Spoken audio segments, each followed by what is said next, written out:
जी राजू भाई। हाँ, सभी को मेरी तरफ से नमस्ते, जितने भी चैट पे हैं, आपको आदाब भी। जी। हाँ, जी राजू भाई, मेरा आप थोड़ा ऊंचा सनातनी है ना? बोलिए। ये थोड़ा थोड़ा हाँ जोर हाँ से मैं बोलिए। और आप सनातनी हैं? हाँ मैं हिंदू हूँ। हाँ हाँ हाँ जी जी जी, फरमाइए। सर, मेरा एक सवाल है जी, कि क्या कुरान और साइंस के बीच में कॉन्ट्रडिक्शन हो सकती है?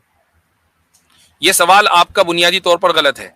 और वो इसलिए गलत है कि साइंस जो है वो किसी अल्टीमेट रिजल्ट का नाम नहीं है। साइंस तो मुस्तकिल चेंज हो रही है। ये ऐसा ही है, हाँ आप ये कहें कि भाई क्या मिट्टी और खाने के दरमियान, मिट्टी और बिरयानी के दरमियान कोई कॉन्ट्रडिक्शन है? भाई मिट्टी जो है वो खाने की चीज नहीं है और बिरयानी खाने की चीज है। दोनों वर्ल्ड ही अलग है।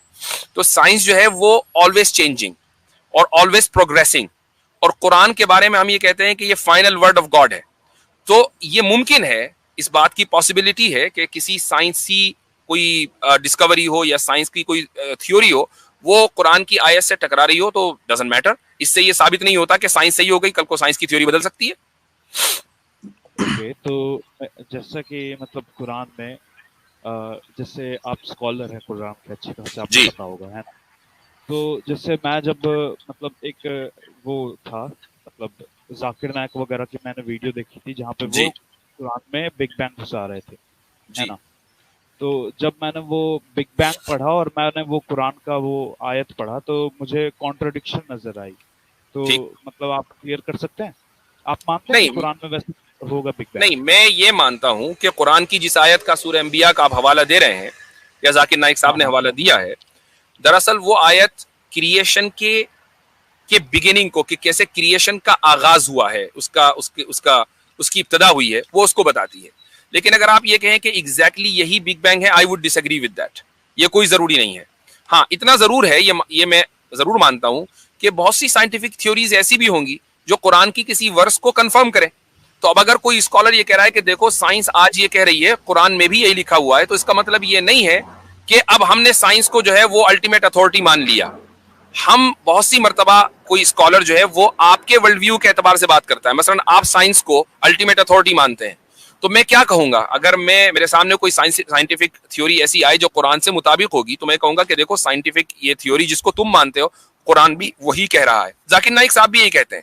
लेकिन ना जाकिर नाइक साहब, ना मैं, ना दुनिया का कोई और भी स्कॉलर ये कहेगा कि साइंस, यहां तक कि साइंटिस्ट भी इस बात को तस्लीम नहीं करेगा कि साइंस अल्टीमेट अथॉरिटी है, क्योंकि साइंस इज एवर चेंजिंग। और मुझसे अब रही बात इनकी, नहीं, जैसी आयत के साइंस बारे के में बोल कुछ रहे हैं, फैक्ट्स जो हमारे पास होते हैं इतना वो उस तो आयत कभी को चेंज नहीं ना होते। एक साइंस के जो कुछ फैक्ट्स होते हैं वो चेंज नहीं होते हैं, जैसे ऐसी चीजें कि जियोलॉजी आप बता दीजिए। जिसको ऐसी चीजें कि जिनको हम फैक्ट कहते हैं। देखें, सबसे पहली बात तो ये कि आपकी साइंस में ठीक कर दूं कि साइंस में आज फैक्ट का लफ्ज इस्तेमाल नहीं होता है। साइंस जो हाईएस्ट लेवल पर जाती है वो थ्योरी पर जाती है। थ्योरी से अब पहले होता था कि जी साइंटिफिक, पहले लॉ का लफ्ज इस्तेमाल होता था, फैक्ट का लफ्ज इस्तेमाल होता था, थ्योरी का लफ्ज इस्तेमाल होता था। आज की साइंस में न लॉ का लफ्ज इस्तेमाल होता है, न फैक्ट का लफ्ज इस्तेमाल होता है, सिर्फ थ्योरी का लफ्ज इस्तेमाल होता है। साइंस हाईएस्ट थ्योरी तक जा सकती है। ठीक है, तो आप ये ना कहें कि अगर कोई फैक्ट है, हाँ अगर कोई नेचुरल फैक्ट है, हम उसको साइंटिफिक फैक्ट नहीं कहेंगे, हम उसको नेचुरल फैक्ट कहेंगे। अगर कोई नेचुरल फैक्ट है कि जिसको हमने ऑब्जर्व कर लिया है और हमारी ऑब्जर्वेशन के वो मुताबिक है, तो अब वो कुरान से कॉन्ट्रडिक्ट नहीं करेगा। ओके, लेकिन अगर आप बोलेंगे कि फैक्ट मतलब साइंस में यूज नहीं होता, तो जैसे कि ये मैं आपको बताऊं कि केमिस्ट्री में आता है कार्बन, कार्बन से बनता है डायमंड, तो ये फैक्ट माना जाएगा ना? कार्बन से तो क्या बनता है, दोबारा बोलें, जोर से बोलिए।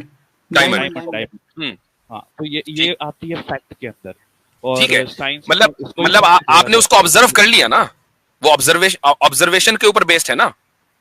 हाँ हाँ, तो अब वो एक नेचुरल फैक्ट बन गया, वो सिर्फ साइंटिफिक फैक्ट नहीं रहा, वो एक नेचुरल फैक्ट कहलाएगा।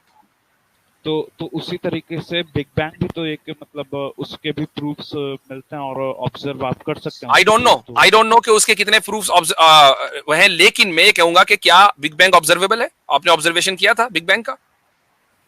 अगर आप लाइट को क्या आप उसको नेचुरल फैक्ट कह सकते हैं? और क्या आप ये नहीं जानते कि दुनिया में ऐसी साइंटिफिक कम्युनिटी है जो बिग बैंग को डिस्प्रूव करने के ऊपर पूरी उन्होंने मेहनत की हुई है 1929 से, और कई मरतबा ये मेहनतें हुई हैं। 1929 ही में तो साबित हुआ ना बिग बैंग। और मुफ्ती साहब, एक स्कूल ऑफ थॉट तो ये भी है ना कि यूनिवर्स एग्जिस्ट इनफिनाइटली, वो एक वो साइंटिस्ट में तो एक वो भी है। मैं वही कह रहा हूँ, मैं वही कह रहा हूं, वो लोग जो यूनिवर्स को इन्फिनिट मान रहे हैं वो बिग बैंग को स्वॉलो नहीं कर पाते, तो वो सारी साइंटिफिक कम्युनिटी पूरी कोशिश में है कि किसी तरीके से बिग बैंग को झुटला दिया जाए। 1929 के बाद से सबकी आंखें खुल गई थी कि अच्छा यूनिवर्स का आगाज हुआ है। तो अब मुझे बताइए कि अगर बिग बैंग जो है वो एक फैक्ट पूरी साइंटिफिक कम्युनिटी के नजदीक हो चुका होता तो कोई भी साइंटिफिक कम्युनिटी में ये कोशिश ही ना करता। नहीं, मगर आप अगर ऐसे देखेंगे, लेकिन अभी भी बिग बैंग पूरी तरीके से डिस्प्रूव हुई नहीं। देखें, हम ये मानते हैं, मैं राजू भाई मैं एक बात बता दूं, हमारा क्या अकीदा है। हमारा अकीदा है कि इस दुनिया का आगाज हुआ है, ये एक नेचुरल फैक्ट है। उसकी वजह यह है कि दुनिया में किसी भी चीज, कोई भी चीज इन्फिनिट नहीं है, ठीक है, लिहाजा जिन चीजों से मिलकर ये दुनिया बनी है वो भी इन्फिनिट नहीं है। ये एक नेचुरल फैक्ट है, इसमें और कुरान में कोई कॉन्ट्रडिक्शन नहीं है। अब एक बिग बैंग एक खास प्रोसीजर का नाम है कि उस प्रोसेस से गुजरकर इस दुनिया का आगाज हुआ है। उस ताल्लुक से कुरान कुछ नहीं कहता, ना वो उसको प्रूव करता ना डिसप्रूव करता। अगर साइंस ये साबित कर दे कि नहीं जी ऐसा ही हुआ है, बहुत अच्छी बात है, और साइंस ये कह दे कि ऐसा नहीं हुआ है, कोई बात नहीं है। इसका कुरान से कोई लेना देना नहीं है। ओके, लेकिन अगर मैं उसी आयत को भी खोलूं, आप क्लियर कर दीजिएगा मुझे अगर मैं गलत हूं तो। जी जी, उसी आयत जी हाँ, तो मैं अगर उसी आयत पे देखूं तो वहां पे बताया गया है कि एवरी लिविंग थिंग्स, मतलब जितने भी लिविंग थिंग्स है सबको अल्लाह ने पानी से बनाया है ना? तो ये दूसरा मसला हो गया, इसका ताल्लुक बिग बैंग से नहीं है भाई। नहीं, बिग बैंग से नहीं है, लेकिन आयत तो सेम है ना। नहीं, अब हमें बिग बैंग पे बात नहीं कर रहे, हो गई बात खत्म। सर देखिए, बात ऐसी है कि मैं एक आयत पे बात कर रहा हूँ, मैं एक आई नो, लेकिन आपने चूंकि बिग बैंग की बात की और बिग बैंग की बताया कि इस कॉन्ट्रडिक्शन हो सकता है, वो वाली बात क्लियर हो गई। अब हम दूसरे टॉपिक पे चल रहे हैं, वो बात खत्म हो गई। अब देखिए सर, आपने बोल दिया कि बिग बैंग नहीं भी हो सकता उस आयत में, तो फिर अब इसके ऊपर बात करने का कोई फायदा ही नहीं। तो आई मीन जो है वो है, वही बताऊंगा मैं आपको। मतलब मैं अपनी तरफ से तो नहीं घड़ के बताऊंगा ना।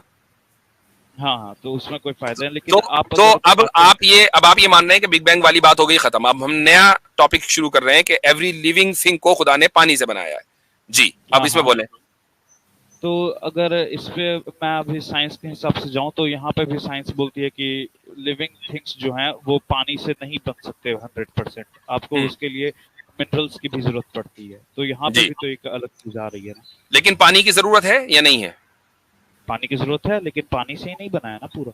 नहीं, एक मिनट, पानी की भी जरूरत है और सिर्फ पानी ही की जरूरत है, दोनों में फर्क है ना।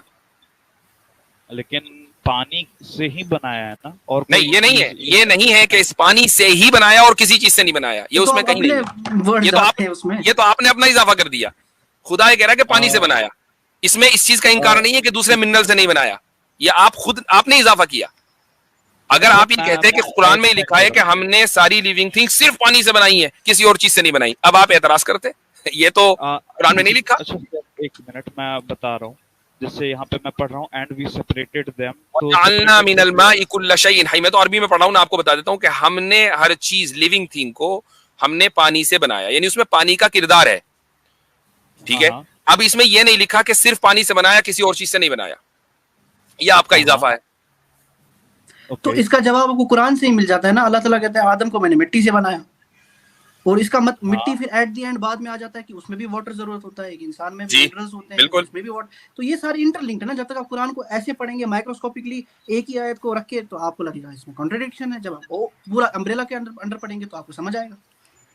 ओके, यानी कि आप उस आयत में जो बिग बैंग घुसाया जाता है और ये सारी जो आक्षेप लगाए जाते हैं, यानी क्लेम्स लगाए जाते हैं आयत पे, वो सबसे एग्री नहीं है ना। हाँ, नहीं, हम ये कह रहे हैं कि कुछ लोग बिग बैंग को उस आयत के तहत जिक्र करते हैं, लेकिन वो इसलिए जिक्र करते हैं कि सामने वाला इस चीज को यकीन किए बैठा है कि जी बिग बैंग हुआ है। कुरान ने कायनात के आगाज की बात की है, ये नहीं बताया कि आगाज का प्रोसीजर क्या था। बिग बैंग उसकी तफसील करता है कि आगाज इस तरह हुआ। कुरान इसके बारे में कोई गुफ्तगू नहीं करता, ये कुरान का टॉपिक ही नहीं है। इनको मैं बता दूं, उस आयत से हम बस एक चीज मानते हैं कि जो हेवेंस एंड अर्थ थे ये एक थे, बस। फिर वो कैसे थे बिग बैंग में, बाकी पोस्टुलेट्स क्या हैं, वो माने ना माने, वो सिंगुलैरिटी पर थे कि नहीं थे, ये सारी डिटेल तो साइंस की है, इसका ताल्लुक कुरान से नहीं है। हाँ ठीक है, यानी ये आयत पे मेरा डाउट क्लियर हो गया। अब बेसिक पे कुछ कॉन्सेप्ट ऑफ गॉड पे आता है मेरा, तो अच्छा, क्लियर कर बहुत लंबी गुफ्तगू हो जाएगी, और भी लोग हैं, अगर आप क्विकली बात कर ले तो फिर। हाँ ठीक है। तो मेरा मेन सवाल ये था ना कि जैसे आप अगर देखेंगे कि मतलब अल्लाह सबको टेस्ट कर रहा है, करेक्ट? हाँ, तो अल्लाह अगर सबको टेस्ट कर रहा है तो फिर मतलब पार्शियलिटी क्यों कर रहा है अल्लाह? जैसे कि मान के चलिए एक बंदा जो है अमीर खानदान में पैदा हुआ, एक गरीब है और एक इसका जवाब भाई पिछली स्ट्रीम में हो गया शायद। इस पिछली जो गुफ्तगू हुई है राजू भाई, अभी लेजी एक आए थे उनसे, और इसी तरीके से उनसे पहले देसी न्यू आए थे, उनके बाद विष्णु प्रभाकर आए थे, उन सब से यही बात हुई है। अगर आपने उसको गौर से नहीं सुना तो मैं रिक्वेस्ट करूंगा कि आप स्ट्रीम के बाद उसको गौर से सुन लीजिए, आपके इस सवाल का जवाब वहां मिल जाएगा। अच्छा मुझसे इसी बात में मैं एक बात कह दूं, ये जो शर्ला छोड़ी है ना, ये बात जो छोड़ी है, ये छोड़ी है उन्होंने। एक सेकंड राजू भाई, ओके राजू भाई एक सेकंड रुके। हाँ ये छोड़ी है, वो अमोद नाम है उनका, जो वो है, जो भी उनका नाम है।